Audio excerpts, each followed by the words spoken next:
Pourquoi un bébé aime sa mère? Grâce à la théorie de l'attachement. Alors c'est quoi cette théorie? La théorie de l'attachement se base sur le fait de favoriser la proximité de l'enfant avec une ou des figures adultes afin d'obtenir du réconfort et un sentiment de sécurité face aux dangers externes ou aux besoins internes. C'est John Bowlby, le fondateur de cette théorie. Il s'est intéressé aux conséquences des séparations précoces des enfants d'avec leurs parents. Cet attachement à l'adulte est un besoin primaire qui est essentiel à la survie de l'espèce, car l'enfant naît en étant totalement dépendant. John Bowlby s'est inspiré des éthologues comme Konrad Lorenz, qui a développé notamment le concept de l'empreinte. Nota bene, l'empreinte, c'est l'oisillon qui prend la première personne qu'il voit pour sa mère. Si les bébés qui naissent ont bien une prédisposition innée à s'attacher, ils ne sont pas comme les oisillons, ils ne s'attachent pas du premier coup. C'est par la répétition des moments partagés, des soins prodigués qu'un enfant s'attache à un adulte, aussi appelé figure d'attachement.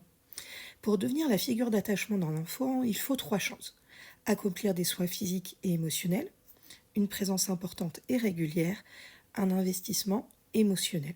Toute personne qui s'engage dans une interaction sociale durable avec l'enfant et qui répond aux besoins de réconfort de l'enfant lorsque celui-ci est stressé est susceptible de devenir une figure d'attachement. Mais attention, il existe une hiérarchie dans les figures d'attachement.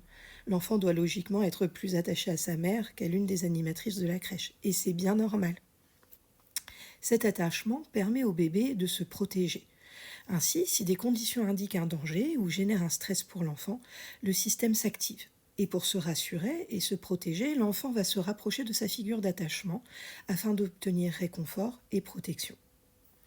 Lorsque le système d'attachement n'est plus activé, que l'enfant est rassuré, alors entre en jeu le système exploratoire, auquel l'enfant apprend sur son environnement et développe ses capacités. Il existe donc une véritable balance dynamique entre les comportements d'attachement et les comportements exploratoires. En somme, pour bien grandir, un enfant a besoin que l'on prenne soin de lui, qu'on lui donne beaucoup d'amour, et c'est cette théorie qui est la base de notre prise en charge dans les micro-crèches.